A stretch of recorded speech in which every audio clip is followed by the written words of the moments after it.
How does chemistry affect the character that we play in other people's lives? I am Victor E. I help provide insight to empower, and I was reflecting today on some relationships that I've had in my life that were less than agreeable. And they were less than agreeable because of how agreeable I was being. By that, I mean, if you've ever seen the movie Get Out, even if you haven't, the concept is very simple. We have a character, a person who is being themselves, and over the course of their life in interacting with others, their true self gets pushed back into the back of their mind, and who gets expressed is a more agreeable version of themselves. So when I had one friend who was good, he was good at what he did in improvisation, and he was very good and comfortable at playing. He wasn't necessarily great at including others, but within our relationship, I felt myself getting pushed back in my own mind, and someone else, someone more agreeable, coming to the forefront. So it's kind of, if you've ever had a feeling of being in the driver's seat, and then all of a sudden you're in the back seat, and it's almost like there's someone else driving, someone that you don't agree with. This is that feeling that I'm talking about. And the reason I bring this up is because I've found in the 33 years of my life how important it is to take stock and inventory of who's in our circle, but also whose circle are we in?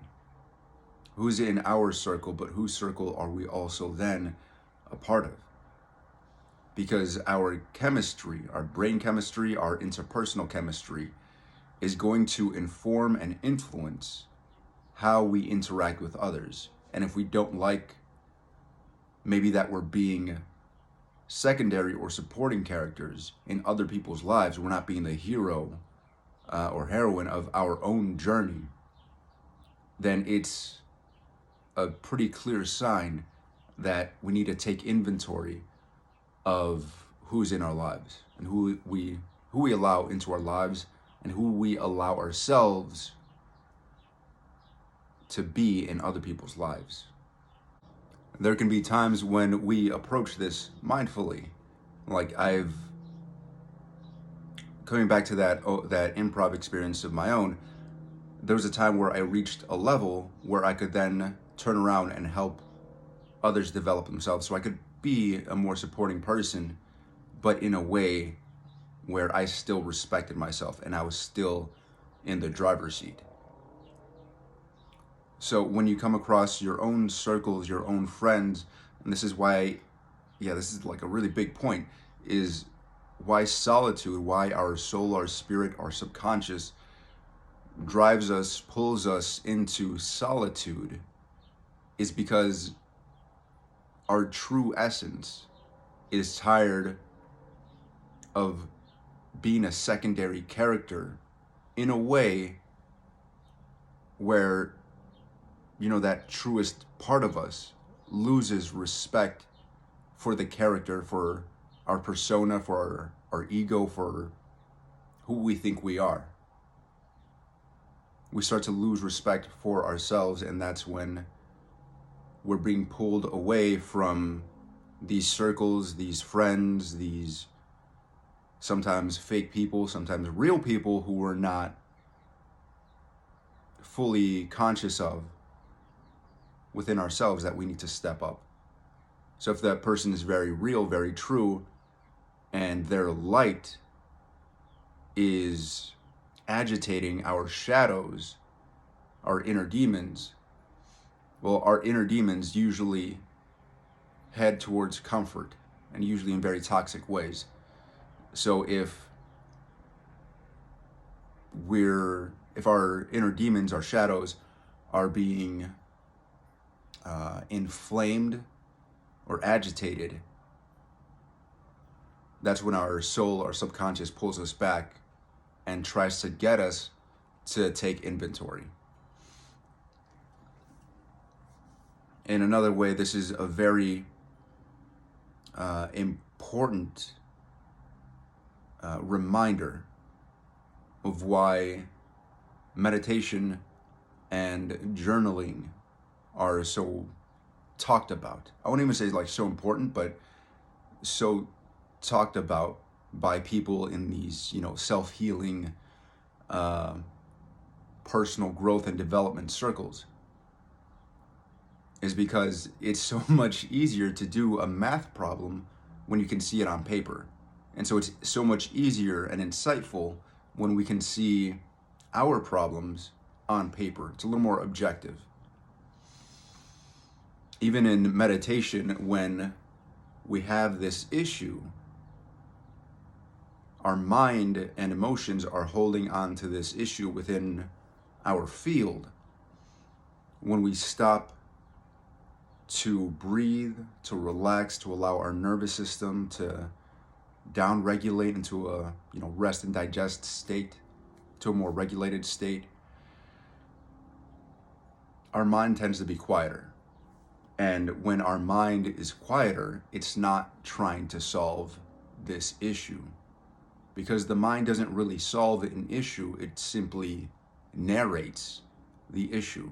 And when we get quiet within ourselves, that's when the answer comes. That's when the rest of our mind, our subconscious, the collective or whatever, has more room, more quiet to digest the issue.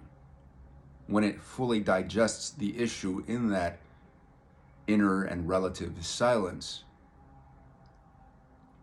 that's when it feels like an answer just comes. But it was always there. It just needed the noise to be out of the way. It needed the mind to be out of the way.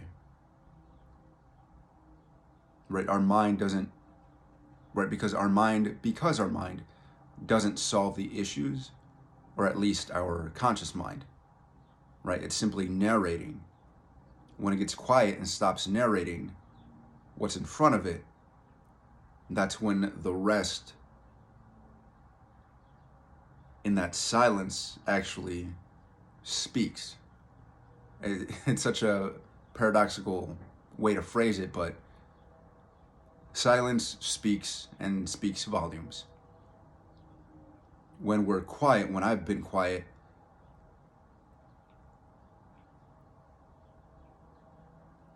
like that, I allow the space to kind of take over. I allow the silence to take over, and suddenly this issue isn't so big or heavy, doesn't occupy so much space within my mind. And when that level of importance comes down, the moment, which is what is truly important, tends to catch up. And so this thing that was, in the past allows to be right. So because the problem is in the past and the solution is in the present, we can't solve a past issue while having our mind still in the past. We need our mind to be in the present to receive an answer, to develop, unfold an answer.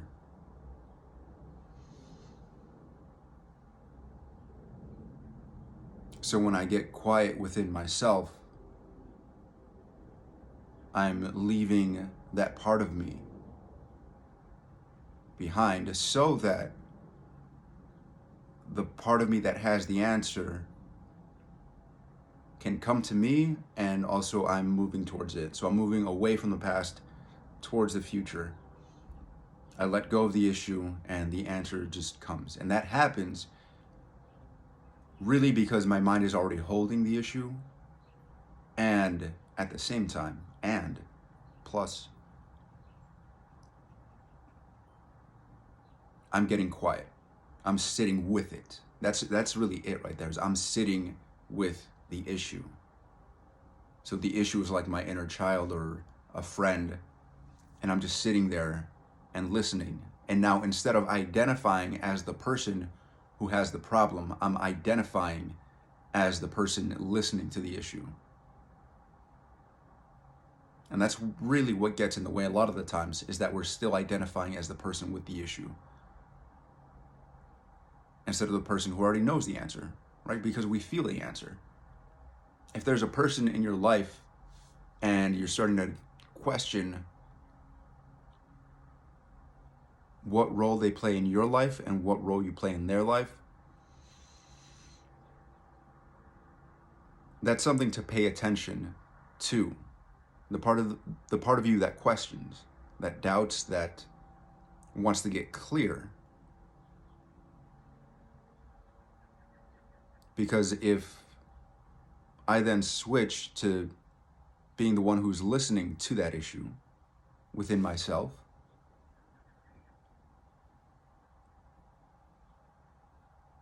well, then I'm not so caught up in trying to develop or force an answer. When I listen to that part of me,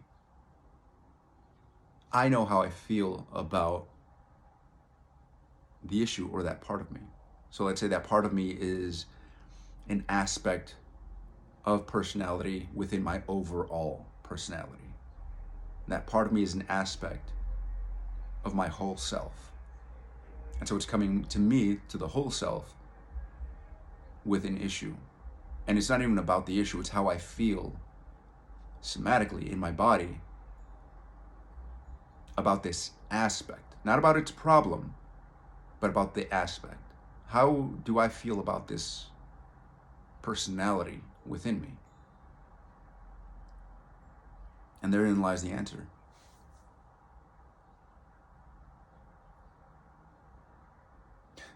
Usually that answer has come back as to, my higher self, the whole self, looking at this person, this part of me, this character that I'm being. And the feeling is one, if I had to put words to the inner knowing, that feeling, it would be, yeah, dude, like, why are you wasting time with these people? Why are you kind of trying to people please into being accepted by them? Do you accept them as they are? Are they good for you? If I have to ask, that might be all the information you need. Sit with it, meditate on it, see how your thoughts narrate the issue, and how do you feel? How do you feel with those thoughts within you? How do you feel within those thoughts, with those thoughts within you? How does it feel to have those thoughts within you? How does it feel to have those thoughts within you? Usually not very good for me.